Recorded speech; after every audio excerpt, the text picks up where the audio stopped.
കൊല്ലം CPM-നുള്ളിൽ വലിയ രീതിയിലുള്ള വിഭാഗീയതയും അടിപിടികളുമാണ് നടക്കുന്നത്. ഇതിന് പിന്നിൽ PR വസന്തൻ എന്ന് പറഞ്ഞ ഒരാളാണോ?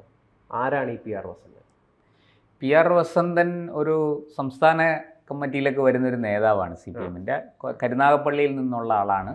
കുലശേഖരം ഈസ്റ്റ് വെസ്റ്റ് ലോക്കൽ കമ്മിറ്റികളിലാണ് ഈ പ്രശ്നം നടക്കുന്നത്.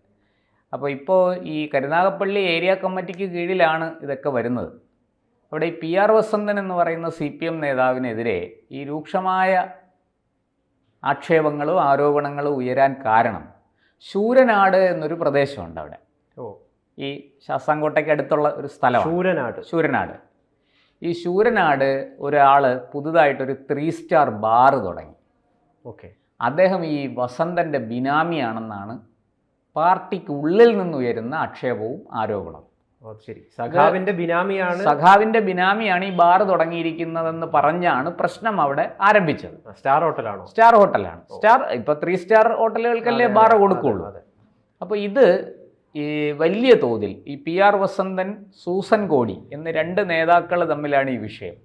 2 ചേരിയായിട്ട് അണികൾ ഇവരുടെ കീഴിൽ തിരിഞ്ഞു നിന്ന് 2 ഗ്രൂപ്പുകളായി വലിയ തോതിൽ അടി നടത്തുകയാണ്. ഇതാണ് കരുനാഗപ്പള്ളി ഏരിയ കമ്മിറ്റിയിലെ CPM-നുള്ളിലെ പ്രശ്നം. ഇവർ 2 പേരും പിണറായി പക്ഷക്കാരാണ്. ഇത് ഈ കരുനാഗപ്പള്ളി ഏരിയ കമ്മിറ്റിക്ക് ഒരു വലിയ പ്രത്യേകതയുണ്ട്. ഇപ്പോൾ ഈ ബാറിൻ്റെ കാര്യം പറഞ്ഞല്ലോ. ഈ ബാർ ഇദ്ദേഹത്തിൻ്റെ ബിനാമിയാണോ അല്ലയോ എന്നൊന്നും നമുക്ക് അറിഞ്ഞൂടാ. ഇവർ ഈ CPM അണികൾ പരസ്പരം ആരോപണ പ്രത്യാരോപണങ്ങൾ കൊണ്ട് ചെയ്യുന്ന പണി ഇതാണ്. അപ്പൊ പ്രധാനപ്പെട്ട നിലവിൽ ഈ പ്രശ്നത്തിന്റെ കാരണം എന്ന് പറയുന്നത് ഈ PR വസന്തന്റെ ബാറാണ്. PR വസന്തന്റെ പേരിൽ ആരോപിക്കപ്പെടുന്ന ബാറാണ്. ഇരിക്കട്ടെ, ഈ കരുനാഗപ്പള്ളി ഏരിയ കമ്മിറ്റിക്ക് ഒരു വലിയ ചരിത്രമുണ്ട്. അതിൻ്റെ ഏറ്റവും പ്രസക്തമായ കാര്യം എന്താണെന്ന് വെച്ച് കഴിഞ്ഞാൽ, ഈ കൊല്ലം ജില്ലയിൽ ഏറ്റവും കൂടുതൽ ആസ്തിയും വരുമാനവും ഉള്ള ഒരു ഏരിയ കമ്മിറ്റി കരുനാഗപ്പള്ളിയാണ്.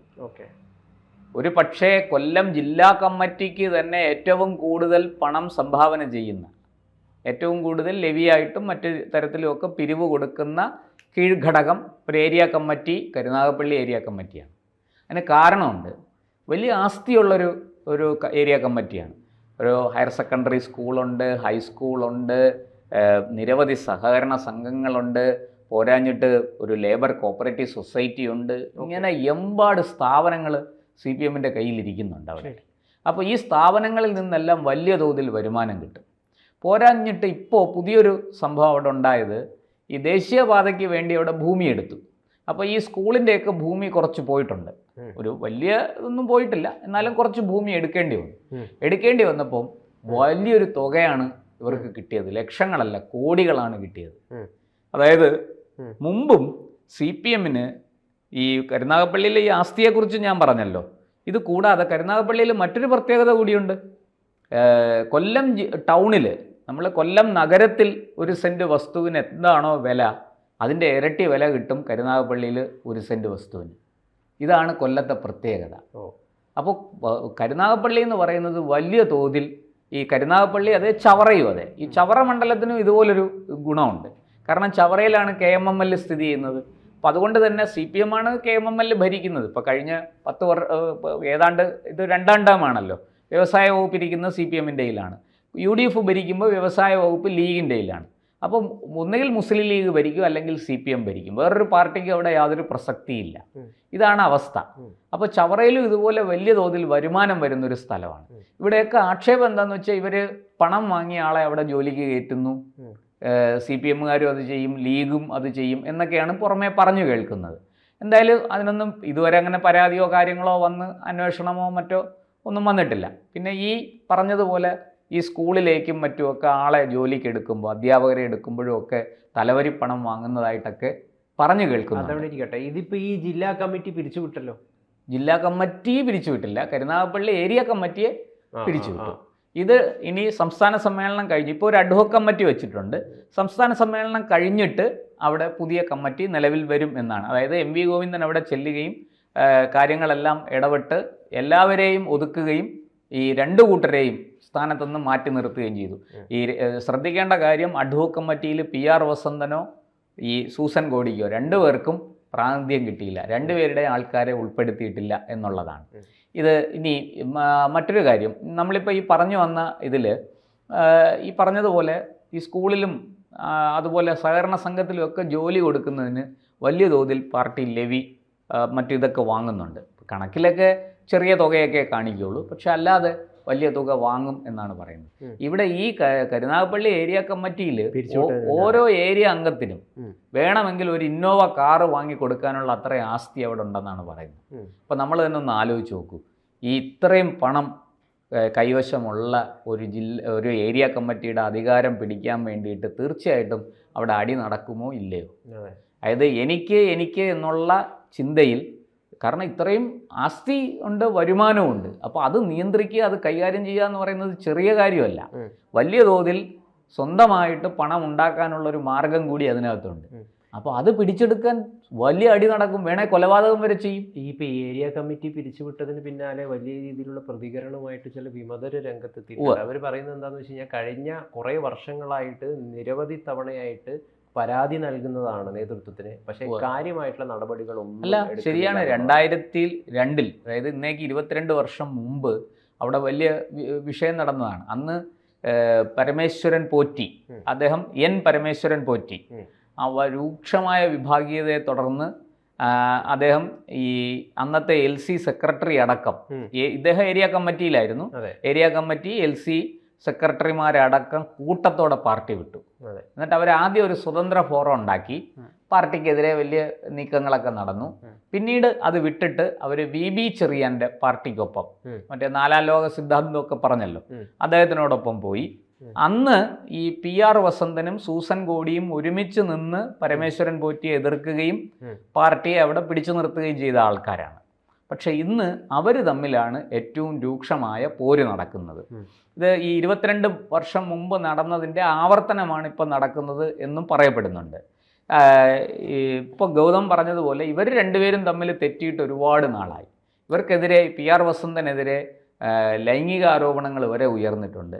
അവിടെ ഒരു വനിത, CI2വിൻ്റെ ഒരു വനിതാ നേതാവ് ഇദ്ദേഹത്തിൻ്റെ അഴിമതിയെയും കാര്യങ്ങളെയൊക്കെ എതിർത്തുകൊണ്ട് രൂക്ഷമായിട്ട് ആക്രമിച്ചുകൊണ്ട്, അവരും ഒരു ശൂരനാടുള്ള ആളാണെന്നാണ് പറയുന്നത്, അവരും രംഗത്ത് വന്നിട്ടുണ്ട്.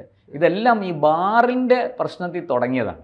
അവിടെ ശൂരനാടെന്ന് പറയുന്നത് കുറേ പാവപ്പെട്ട ആൾക്കാർ താമസിക്കുന്ന സ്ഥലമാണെന്നാണ് പൊതുവെ പറയുന്നത്. അത്ര പാവപ്പെട്ട ആൾക്കാരൊന്നുമല്ല, കർഷകരും ഒക്കെ ഉണ്ട് അവിടെ കള്ള് ഷാപ്പുകളുണ്ടായിരുന്നു. ആ കള്ള് ഷാപ്പുകൾക്ക് വലിയ വെല്ലുവിളിയാകുന്ന തരത്തിലാണ് ഈ ബാറ് വന്നിരിക്കുന്നത്.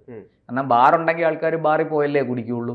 ഇതാണ് അവിടുത്തെ ഒരു പ്രധാന വിഷയം. അപ്പോൾ ഒരു വിഭാഗം ബാറ് വേണ്ട, കള്ള് ഷാപ്പ് മതിയെന്നും, മറുവിഭാഗം കാലം മാറി കള്ള് ഷാപ്പല്ല ഇനി ആവശ്യം, ബാറാണ് പറഞ്ഞ് അവിടെ ഈ പ്രശ്നങ്ങളൊക്കെ ഉണ്ടാക്കുകയാണ്. എന്തായാലും രണ്ടു കൂട്ടരും ചേരി തിരിഞ്ഞ് വലിയ തോതിൽ അടിക്കുന്നുണ്ട്. ഇനി മറ്റൊരു വിഷയം, ഈ ജില്ലാ സെക്രട്ടറി സുദേവൻ ഇത് രണ്ടിലും പെടാതെ നിൽക്കുകയാണ്. അദ്ദേഹം കുറച്ചുകൂടെ മാന്യനായ നല്ല ഒരു പാർട്ടിക്കാരനാണ്. അദ്ദേഹത്തിന് ഒന്നും ചെയ്യാൻ പറ്റുന്നില്ല, അവിടെ ഇതിനകത്ത് ഇടപെടാൻ പറ്റുന്നില്ല. അദ്ദേഹം അതുകൊണ്ട് എന്ത് ചെയ്തു, സംസ്ഥാന സെക്രട്ടറിയെ വിളിച്ചു. ഇവർ രണ്ടുപേരും പിണറായി പക്ഷക്കാരായതുകൊണ്ട് രണ്ടുപേരെയും മൂക്കുകയറിടാൻ സുദേവനോ MV ഗോവിന്ദനോ പെട്ടെന്ന് സാധിക്കില്ല. അപ്പോൾ അതുകൊണ്ട് അവരെന്ത് ചെയ്തു, മൊത്തത്തിൽ കമ്മിറ്റി അങ്ങ് പിരിച്ചു വിട്ടിട്ട് അഡ്വോക്ക് കമ്മിറ്റി ഏൽപ്പിച്ചു. എന്നിട്ട് അതിലേക്ക് 7 പേരെ തിരഞ്ഞെടുത്തു. ഇതിലിപ്പോൾ ഇത് ഏതെങ്കിലും രീതിയിൽ BJP ലാഭമാക്കുമോ? കാരണം ഇപ്പോൾ കഴിഞ്ഞ ദിവസം തന്നെ ആലപ്പുഴയിൽ ഒരു CPM കായംകുളത്ത്, അതെ, BJPയിലേക്ക്, അദ്ദേഹം മുൻ ജില്ലാ പഞ്ചായത്ത് പ്രസിഡന്റ് ഒക്കെ ആയിരുന്നു, നിലവിലുള്ള ഏരിയ കമ്മിറ്റി അംഗമൊക്കെയാണ്, അദ്ദേഹം BJPയിലേക്ക് ചേർന്നു എന്നുള്ളത് വലിയൊരു കാര്യമാണ്. കാരണം ഇപ്പൊ തന്നെ പാർട്ടിക്കുള്ളിൽ വലിയ രീതിയിൽ അണികൾക്കിടയിൽ തന്നെ അസ്വാരസ്യങ്ങൾ ഉണ്ടാവുന്നു. കരുനാഗപ്പള്ളിയിൽ തന്നെ കഴിഞ്ഞ ദിവസം ഏതാനും പ്രവർത്തകര് റോഡിലിറങ്ങി ഈ പാർട്ടിക്ക് ഇതിന്റെ CPM എന്ന് പറഞ്ഞുകൊണ്ട് ഈ CPMന്റെ ഈ ലോക്കൽ സമ്മേളനത്തിൽ പങ്കെടുക്കാൻ നിരീക്ഷകരായിട്ട് വന്ന സംസ്ഥാന കമ്മിറ്റി അംഗങ്ങളെ തടഞ്ഞുകൊണ്ട് അവർ ആ വണ്ടിക്ക് മുന്നിൽ കയറി കിടന്നു. അങ്ങനെ വലിയ കോലാഹലങ്ങളൊക്കെ നടന്നു. നിങ്ങളിപ്പോൾ പറഞ്ഞല്ലോ, തൊട്ടടുത്താണ്, കരുനാഗപ്പള്ളിയുടെ തൊട്ടടുത്ത മണ്ഡലമാണ് കായംകുളം. ഈ കായംകുളത്താണ് ബിബിൻ രാജിവെച്ച് പോയത്. ബിബിനെതിരെ വലിയ തോതിൽ സൈബർ ബുള്ളിങ് നടക്കുന്നുണ്ട്. ബിബിൻ ലൈംഗിക പീഡന കേസിലെ പ്രതിയാണെന്നൊക്കെ. അങ്ങനെയല്ല, അദ്ദേഹം ഭാര്യയായിട്ട് വഴക്കുണ്ടായി, അവർ ഡൈവോഴ്സ് കേസ് നടക്കുകയാണ്. രണ്ടുപേരും അഭിഭാഷകരാണ്. ഇപ്പോൾ ഡൈവോഴ്സ് ആയിട്ടുണ്ടോ എന്ന് സംശയമുണ്ട്. എന്തായാലും ഇവർ തമ്മിൽ ഉള്ള വ്യക്തിപരമായ പ്രശ്നമാണ്. അത് പിന്നെ ഈ പറഞ്ഞതുപോലെ ബുദ്ധിമുട്ടൊക്കെയായി അവർ പാർട്ടിക്ക് പരാതി കൊടുത്ത് ഇദ്ദേഹത്തിനെ പാർട്ടി 6 മാസത്തേക്ക് സസ്പെൻഡ് ചെയ്തു. അതിനുശേഷം തിരിച്ചെടുത്തു. തിരിച്ചെടുത്ത് ഇങ്ങനെ നിൽക്കുന്ന സമയത്താണ് അങ്ങേര് പാർട്ടി വിട്ടിട്ട് BJPയുടെ ഒപ്പം പോയത്. അത് അങ്ങേരുടെ കാര്യം, നമുക്കതിനകത്തൊന്നും പറയാനില്ല. പക്ഷേ ഈ പറഞ്ഞ പല കാര്യങ്ങളും അവിടെ നമ്മൾ അന്വേഷിച്ച് ചെല്ലുമ്പോൾ ഇതൊന്നും അല്ല സത്യം മറ്റു പലതുമാണ്. ഇപ്പോൾ ഈ പറഞ്ഞതുപോലെ കുലശേഖരത്തെ കാര്യം തന്നെ കണ്ടല്ലോ, ശൂരനാട് ഒരു ബാറ് തുടങ്ങിയതാണ് വിഷയം എന്നുള്ളതിലാണ് നിൽക്കുന്നത് ചെന്ന്. ഇത് ബിനാമിയാണെന്നും അല്ലെന്നും ഒക്കെ പറഞ്ഞ് പരസ്പരം ആരോപണ പ്രത്യാരോപണങ്ങൾ നടത്തി ചേരി തിരിഞ്ഞ് ഇരുകൂട്ടരും തമ്മിലടിക്കുകയാണ്. അതുപോലെ കായംകുളത്തും ഇദ്ദേഹം SNDPയുടെ ഒരു പ്രധാനപ്പെട്ട ആളാണ്, ഈ ബിബിൻ SNDP ഇഴവ സമുദായത്തിൽപ്പെട്ട ആളാണ്. അപ്പോൾ അദ്ദേഹം പോകുമ്പം ഒരുപാട് പേര് അദ്ദേഹത്തിൻ്റെ കൂടെ പാർട്ടി മാറും. അതായത് പാർട്ടിക്കുള്ളിൽ വ്യക്തി താല്പര്യങ്ങൾ ഉടലെടുക്കുന്നതിന്റെ ഭാഗമായിട്ട് പാർട്ടി തന്നെ ഇപ്പം ശിഥിലമായിക്കൊണ്ടിരിക്കുകയാണ്. ഓരോരോ ചെറു ഭാഗങ്ങളായിട്ട് മുറിഞ്ഞുകൊണ്ടിരിക്കുകയാണ്. അതായത് കഴിഞ്ഞു. അതെ, കേഡർ സ്വഭാവമൊക്കെ ഇല്ലാതായി ഒരു കോൺഗ്രസ്, പഴയ രീതിയിലുള്ള ഒരു കോൺഗ്രസിന്റെ സ്വഭാവമാണോ അതിനേക്കാളും കഷ്ടമാണെന്ന് പറയാം. കാരണം ഈ കേഡർ സ്വഭാവമുള്ള പാർട്ടികൾക്ക് ഇത്തരത്തിലുള്ള തമ്മിലടി വന്നാൽ അത് വളരെ മോശമായി മാറും, വളരെ ജീർണിക്കും. അവർ പരസ്യമായിട്ട് റോഡിലിറങ്ങി തമ്മിലടിക്കും, ചെളിവാരി എറിയും, എന്താ പറയുക, ഇല്ലാത്ത ആരോപണങ്ങളൊക്കെ ഉന്നയിക്കും, ചെയ്യാവുന്ന എല്ലാ കുഴപ്പങ്ങളും ഉണ്ടാക്കും. ഇതൊക്കെ സ്വാഭാവികമാണ്. മറ്റേ അത്രയും അഗ്നിപർവ്വതം പൊട്ടിത്തെറിക്കുന്ന പോലെയാണ്. ഒരു കേഡർ സ്വഭാവം അല്ലെങ്കിൽ ഇത്രയൊന്നും രൂക്ഷമാവില്ല, ഉണ്ടാവും, പക്ഷെ ഇത്രയും രൂക്ഷമാവില്ല. ഇത് വളരെ രൂക്ഷമായിരിക്കുകയാണ് കായംകുളത്തെയും കരുനാഗപ്പള്ളി. ഇത് പരസ്പരം അടുത്ത് കിടക്കുന്നതുകൊണ്ട് തന്നെ ഒരുപാട് സമാനതകളുണ്ട്.